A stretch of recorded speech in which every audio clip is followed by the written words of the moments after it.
So we're going to look today at a passage in Matthew's Gospel. It's Matthew 5, starting at verse 13. Jesus said, "You are the salt of the earth. But if the salt loses its saltiness, how can it be made salty again? It's no longer good for anything except to be thrown out and trampled underfoot. You are the light of the world. A town built on a hill cannot be hidden. Neither do people light a lamp and put it under a bowl. Instead, they put it on its stand, and it gives light to everyone in the house. In the same way, let your light shine before others, that they may see your good deeds and glorify your Father in heaven." I want to talk today about how to bless this city, how to bless this city. How do we have a positive impact on London in 2019? Because I don't know about you, but it feels to me lots of people right now, right across our city, maybe you're in this place yourself, are reflecting on their lives. Maybe you're thinking at the moment about your life. Start of a new year, it's a unique time to kind of weigh our sense of purpose, our level of contentment, thinking about how happy we are, how clear we are about what we should be doing with our one precious life. And you might be forming new resolutions. You might have a new resolve. You might already have some new ambitions. But sometimes people find that that very process of thinking about these things creates a little bit of tension between how things are and how they might be. How you long things to be, and then you look at how they are. And that can be in relationships, in workplaces, in families. And marketing companies don't sleep on this. They're very up on it. And so they start issuing press releases and kind of campaigns at this time of the year just to kind of point that out. So you might see in the papers a lot tomorrow, on websites tomorrow, that tomorrow has been called Divorce Monday. The marketing campaign say this is the most likely day of the year when you'll visit a divorce lawyer. Maybe, just maybe, the tension of spending time with your extended family over Christmas has pushed you over the edge, and you feel this is the moment I should go to a divorce lawyer and say, oh, it's Divorce Monday. And then they say, well, 2 weeks later, January the 21st, that's allegedly Blue Monday. That's based on some kind of ridiculous equation where they try and work out the distance from Christmas, the distance to your next holiday in the sun, the amount of sunlight in the day, how much money you have in your bank account, all these crazy things. They put them together and say, that's the day of the year you're going to be more miserable than any other day. And they kind of tell you these things. And you can hear them and you can think, oh, okay, so maybe I should be having problems with my relationship on that day, and I'll probably be a bit miserable on that day because the marketing companies tell me. Or sometimes I say to myself, wait a minute, I'm not some kind of, passive person who's kind of just buffeted from side to side by press releases from marketing companies. You can call it Divorce Monday, but I'm going to call it Marriage Appreciation Monday. On that day, I'm going to wake up, I'm going to write down 10, maybe 20, maybe 30 reasons I'm so grateful to be married to my wife. I'm going to buy flowers for her. I'm going to say to myself, remind myself that day what an absolute miracle it is that in the entirety of the world, one person considered it valuable use of their life to spend their time with me. That's a miracle. I'm not going to take that for granted. I'm going to focus on the positive that day. That's my Marriage Appreciation Monday. And then Blue Monday, no, that's going to be my Joy Monday. I'm going to do whatever it is that day that makes me happy. I'm going to order Chinese food. I'm going to go for a run. Whatever it takes, I'm going to make that my joyful day. I'm not going to just be reactive to what other people say I should be feeling. I'm going to take the initiative.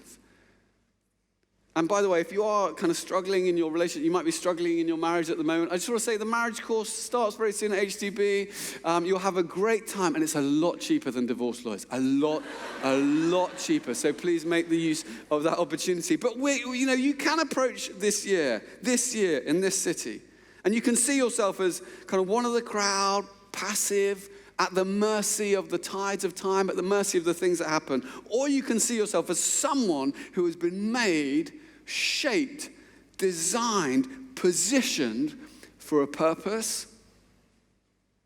And you can know that purpose when you know the one who gives you that purpose. And that purpose is about you, but it goes beyond just you. And it has the potential to impact and transform not only your life, but your family's life, your friends, your colleagues, the place where you work, and even to bring blessing to this city of London in 2019. And that's exactly what this passage speaks to. And the first thing we see in this passage is how important it is to be distinct. Jesus is teaching to a whole crowd of people, including his disciples, and he's just talked about something called the Beatitudes, which is this kind of, blessed is this, how you seek a life of blessing. But the ways that Jesus talks about being blessed are kind of different. They're distinctive from how we anticipate blessing coming. Like it's blessed are the humble, those who seek the lowest place. Blessed are those who hunger and thirst for righteousness, who seek holiness. Blessed are those who act mercifully, who are gracious with people. Blessed are those who long to bring peace, not division. And that can seem like strange in London in 2019. Like those things, they're quite different ways of choosing to live, quite different ways of seeking blessing. And then he says to them, you are the salt of the earth. Not you could be, not you should be, not you might be, but you are the salt of the earth. Your identity, your purpose, wherever he has placed you, is to be salt. What does that mean? Well, salt has two main functions. You obviously can put it on food, and when you put it on food, not too much of it, just a little bit, it amplifies the flavor. It brings out the best in the food, makes it taste absolutely delicious and tasty. That's one way you can use salt. But also, at the time Jesus was speaking, you would use salt, you would push it and rub it into meat as a way of using it to stop decay. So it would enable the meat to resist bacteria and enable it to preserve for longer. So you can use salt to kind of bring out the best and to resist the worst. To kind of amplify and encourage what's good and stand against what's bad. But what Jesus says is if salt loses its saltiness, that it kind of loses its distinct essence, the thing that makes it salt. And then it's not useful anymore. You throw it away, trample on it. Its value and its purpose is tied to its distinct essence. And it's hard because, I don't know about you, but when I think about being the salt of the earth in London in 2019, I want to belong wherever I'm placed. I want to be, there's in any organization or company or community, there's a huge social pressure to look, to sound, to act the same as everyone else. And you can feel like, I don't want to make it obvious that I don't fit in. I don't want to make it obvious that I'm distinct. I don't want to make it obvious that I'm different. When I started working as a barrister, I worked as a barrister for a number of years, criminal defense barrister, and I started working, trained actually, at a company that was full of really, really smart people. And it was very kind of formal, very kind of old school, and it felt like there were all these unwritten rules about how you should act and speak. And the number of things I was a bit nervous about going into it. I'd gone to quite a rough school where I grew up, and no one in my family had done any kind of job like this. And also my accent was a little bit different. So to this day, my brother says that I've betrayed my roots because my accent sounds different. So it wasn't massively different, but I just said, "You all right, mate? How's it going? Do you want to come around my yard and just coach for a little bit?" A little bit like that, you just say a few, just kind of talk a little bit like that. And I just, as I got into, being in court and being around barristers, my accent started to shape a little bit. I was a bit of a sponge, and it changed a bit. But when I first started, I kind of, came in for my first day and went in, and the senior guy opened the door and welcomed me, and I said, "Cheers, mate." And he kind of looked at me as though I'd sworn, and he was like, "What did you say?" I said, "Cheers, mate." And he was like, "Oh," and I thought, "Oh, maybe that's not how you say hi." And then I sat down, and then, to my shock, a butler came around the corner and asked me if I'd like a cup of tea. And I'd never actually seen a real-life butler, like I'd seen them in films, but a real-life butler. I thought, this is different. And then one of the other trainees was sitting next to me, and he turned to me and he said, "Where'd you get your suits from?" And I said, "Suits Direct." I got the jacket and the trousers, and then they threw in the waistcoat for free. And he said, "Yeah, you can tell." And I was like, oh, it's a bit much. And so as I was going through the day, I was finding it a little bit difficult. I was thinking, I'm not sure I fit in here. And then I met my boss for the first time, and he looked at me and he said, "Who taught you to tie a tie?" I was like, what is going on? And I said, "I taught me to tie a tie." And he said, "You look like a footballer." I was like, what? Is that a good thing? Is it like, and I kind of think, I was thinking, this is just not working out. Everything is different. I don't understand any of the rules. It's really difficult.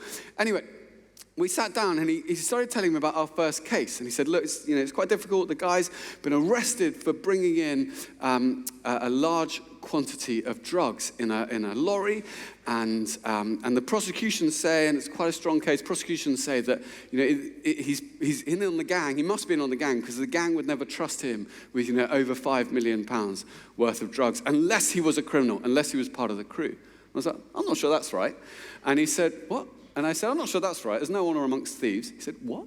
And I said, there's no honor amongst thieves. I mean, how do they know if they give him £5 million of drugs? So he's not just going to drive it off and sell it himself for a different supplier. Or alternatively, he could be a weak link in the chain. He could just go down the pub, have one too many beers, start chatting about it to everyone, and then the secret's out. So, if you're the cartel, you've got the drugs quite well packaged. They're not obvious in the van. You don't have to let the driver know what he's driving. You just have to let him know where he's going. And he could drive the drugs, doesn't need to know anything about it, and then you've eliminated an aspect of risk from your supply chain. And the thing is, in my experience, gangs operate on a need-to-know basis. And he looked at me and he said, Stephen, what is your experience? and I said, just mates, brother, that kind. He said, I'm glad you're here, Stephen. I was like, thanks. Anyway, so he went on to use this line in his closing speech, and the guy was acquitted. And then the barrister taught me how to tie a tie, and then he bought me a new suit. It's amazing.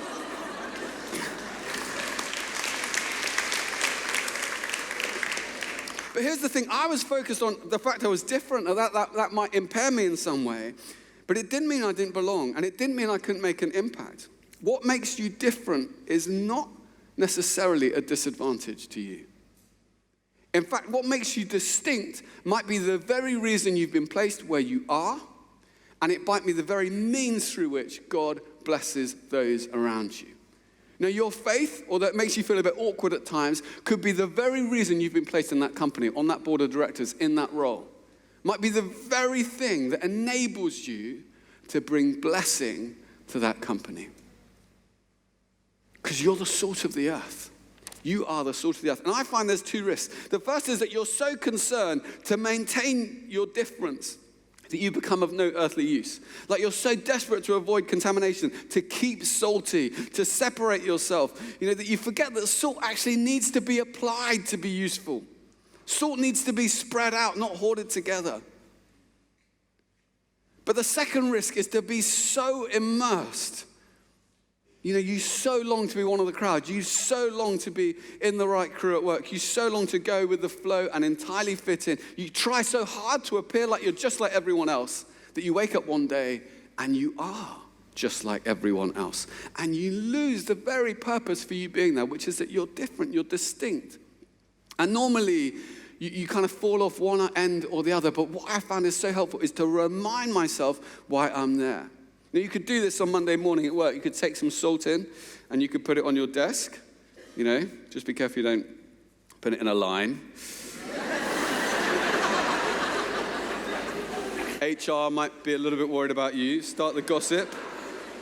No, but you could take some salt, just put it on your desk and say, look, this is why I'm here.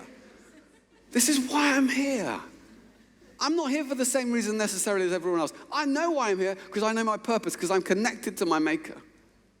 And I know my purpose is that I am salt in this place. And part of my purpose for being here is to be different, is to be a little bit distinct. And so actually, I'm not necessarily operating on the same basis as everyone else. You might be approaching bonus season or PDR season. Have you been successful? Have you hit your targets? Well, you might need a different set of targets. You might need to look back at the start of chapter 5. At the Beatitudes, and start assessing yourself on those targets. Like this year, have I been merciful? Have I been a person who brings peace? Have I been humble? That's really hard. Have I been meek? Not pushing myself forward. That's really hard. And go through saying, actually, if I want to be different, if I want to be distinct, if I want to be salt in the place where he has placed me, I'm going to have to walk to a different beat at times. And that's okay. And that could actually bring blessing for you and blessing for those you work with, live with, spend your life with. And when you know that purpose, it frees you to be salt. It frees you to be encouraging, to bring out the good, to bring out the best in people. Because you're not worried about who's getting ahead. You're not worried about your turf. You're focused on being a blessing where God has placed you. So you can be the most encouraging person in your workplace. You can compliment people when they do things really well without worrying that it impacts on you. You can be cheerful when you're going through a difficult day. Because actually you can stay salty by relying on the limitless power that comes from knowing that he is with you and the certain hope that knowing he is for you even unto the end of days. You know, that your workplace, your home, your family, your friendship network could be a better place because of you. You've been placed there for a purpose. It doesn't matter if you're the CEO or if you make the tea. You can make an impact. Salt makes an impact. You eat about 2 kilograms of food a day on average. You only need 6 grams of salt. You don't need much salt to make a difference to the whole. You don't need much influence to make a difference. You don't need many people to season a company, a community, a city, if you've got a conviction that you've been placed there for a purpose. Be distinct. But then secondly, be visible. Jesus says you are the light of the world. And when you place your trust in Jesus, his light lives in you. And through you, his light shines wherever you are. You shine out his light. And together we are like a city on a hill that can't be hidden because its position, its light can be seen for miles around. And it's the natural quality of light to be visible and to make things visible. You don't have to force it to do that. That's just what light does. Light illuminates. It brings clarity. It enables you to see things as they really are. And Jesus says no one, lights a lamp and puts it under a bowl, because that's crazy. So, say you had a little lamp, doesn't look like much. No one lights a lamp and puts it under a bowl. So you kind of light your lamp and you think, well, that's giving off a little bit of light. That's quite helpful. But it is a bit crazy if you kind of, light your lamp and then you just put it under a bowl. There we go. That's a bit crazy, and then you kind of let it out every now and again. I don't know about you, but it might be crazy, but I do that from time to time. I have done that from time to time in my life. On a Sunday, I'm like, how great is our... Monday morning, someone steps on my feet on the tube. I'm like, what did you do? Sunday, I'm like, Lion and the lamb. And then when it comes to a Wednesday and I hear someone's like gossiping about someone who I find really annoying, like it's really tempting to go, what is, I've got this great story about that person. When I'm on Sunday, I'm surrounded by loads of people and my faith feels so strong in church, I can feel like, yeah, light, yes. But when I'm in the pub with people from work on a Thursday night and they're asking me what I'm doing that weekend, I can feel a little bit like, just Netflix and, I can hide my light. But light isn't meant to be hidden. Light is meant to shine. Jesus says, let your light shine. And if you let it, your light will shine. And I don't know about you, but I've done this at times. When I was at sixth form college, I had a faith, I had a light, but I quite liked kind of covering it up at times. I felt like I was quite lucky to be in the kind of in crowd and we got to go to all these great parties. I was just nervous about changing people's perception of me by making a big deal about my faith. So I just became quite good at hiding it in conversation, not really saying anything about my faith, just kind of avoiding the whole topic and basically hiding my light under a bowl. And there was this girl in one of my classes called Becky. And even though I was desperately trying to hide this light, you can't ever really hide light, Becky spotted it. And she said, after one of the classes, she said, could we chat for a moment? And just as a general rule in life, if someone says that to you, run. And I said, yeah. And And then she looked at me and very politely, privately, there was no one else around, but very firmly, she said to me, Stephen, do you realize that you'll never be able to help anyone with your life if you put your faith in a box? And I was kind of like so surprised. I just kind of went like this, and she turned around and walked away. And she'd done it so politely, so firmly. As I walked away, I was just like, who does she think she is? Judging me. Like, I got on the bus to go home. I was like, she doesn't know anything about me. We've never had a proper conversation. She doesn't know how difficult my life is. Who does she think she is speaking into my life like that? Becky. By the time I got home, I was like, she's right. She's absolutely right. One of the most important interventions anyone ever made in my life. And I thought, what am I doing? It's crazy. Like, why am I so afraid to let this light shine? Like, why am I so afraid to share this light, which has made such a difference to my own life and could massively change the lives of my friends and the people I hang out with? Why am I so afraid to take that risk of just being open about what means so much to me and the difference it's made to me? Like, what was I really risking? Like a little bit of social capital? Like that people whose opinion I valued might see me in a slightly different way? They might not. And was that not worth risking? Was it not worth risking that? Risking the fact that, something might happen? And I look back now and I think I was so stupid. And I look back now at different points in my life. And I think, even points where I was taking risks, there were such small risks. And I think, why didn't I take more risks? Because actually, I only had that social capital, I only had that influence, I only had that opportunity for a finite amount of time at a certain point in my life. Now it's gone. And I was so worried about spending it on something, about using it on something. That was the very purpose, probably, why I'd been given that influence in the first place. And I was worried about letting it go. Whereas it could have been deployed for such a great reward. I mean, that's the thing, it feels like a risk, but no risk, no reward. And what's the reward? The reward is that, people's lives can literally be transformed. People's eternities can literally be transformed. It's not that big a risk anyway. The latest research shows that in the UK, 1 in 5 people right now would be interested in having a conversation about Jesus with you. 1 in 5 people are waiting for you to start that conversation. You go up to 5 people at work tomorrow, Should I have a conversation about Jesus? You like a conversation about Jesus? Obviously, you might not do it quite that way. But isn't that interesting? Like 5 to 1, that's not bad odds. That someone is actually waiting to speak to you about something they don't even have the language to articulate yet.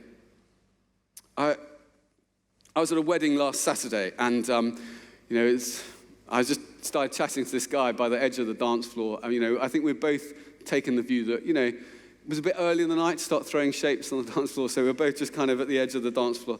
And he was in his 20s, and it turned out he was from London, and he worked for a company in London. And he said their name, and I actually know a guy who, until very recently, worked for that company here. And he actually comes to church here at HTB. And he was in a relatively senior role, but it's a really big company, hundreds and hundreds of employees. And so I just took a tiny risk. I just said, no chance you've ever worked with X, is there? He said, yes, you know X.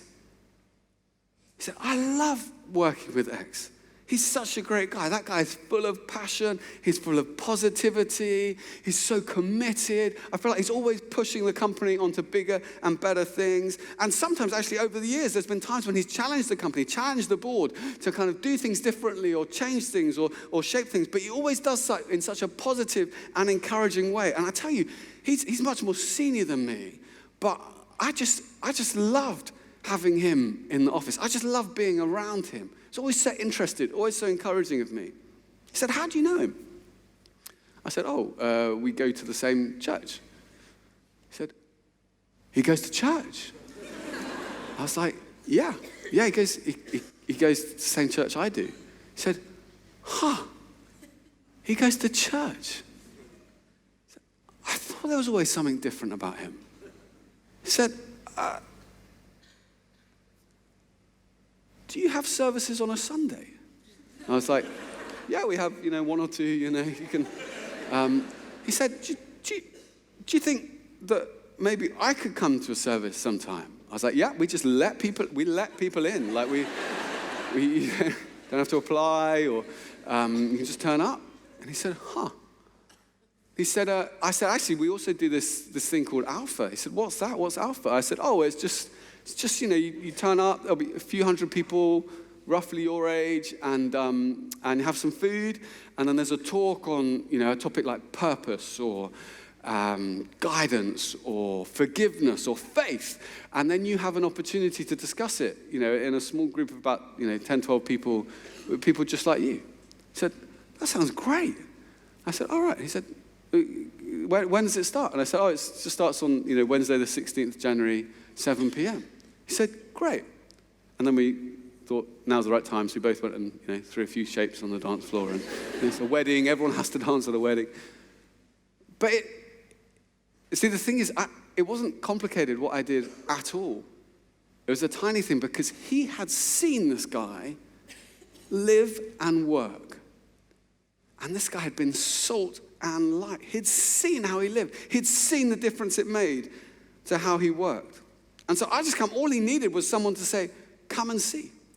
And I think, sometimes we get this the wrong way around. Like we think the really difficult thing is to say, come and see. But actually, the hard thing is to turn up day in, day out, when it's cold, when it's wet, when it's dark, when there's other things you'd want to be doing, and turn up in your workplace, your home, your school, your university, and actually say, I'm salt, I'm light, I want to make a difference here. And I tell you right now, people are noticing that. They're noticing how you live. They're curious about what motivates you. They're interested in that sense of purpose you have, which is a different quality to what they have. They know there must be something different about you, although they can't quite articulate it, and maybe they've never asked. You've done the hard work. And actually, the easy work is just to say, come and see. Sometimes I get it the other way around. I feel like I've got to send an invite. Okay, right, close the door, make sure no one can hear. Okay, go into my room, take out my phone, send a text message. Dear Matt, hope you're well. Just wondering, brackets, no pressure. Feel free to say no. If you might like to come to Alpha on Wednesday, 7 p.m., I'll come too. Hope that's okay. Think you'll have a really great time. Kiss? One kiss? Cheers? Thanks, Steve. Send. And you're like, deep breath, pray, Lord, just bless that text message. Is it? Oh, he's read it. You're looking at your phone, he's read it. Hasn't responded yet, not typing. What does that mean? He's going to go start talking about it to other people. You're like, you're making such an ordeal. I'm making such an ordeal. But you are salt and light. And there are people in your life right now, friends, colleagues, family members, who basically, if they had the language, would say, how can I find out more about why it is that you live how you live? About what it is that motivates you? How can I come and see? And we have this opportunity to invite people to take that risk for a huge reward. To see someone place their trust in Jesus, to see someone's life transformed, and then their transformed lives transforming other people's lives, and to think that we could be a part of that just by sending a text, just by saying to someone, do you want to come and see? And knowing that you are salt. You're the salt of the earth. Don't ever underestimate your significance. You're the light of the world. Don't ever underestimate your potential impact, because Jesus, the light of the world, is in you, and he's with you, and he's for you, and he's guiding you, and he's going before you right now into your workplaces, your universities, into your families, and stirring people's hearts so that they're ready when you say, why don't you come and see? In Jesus' name, amen.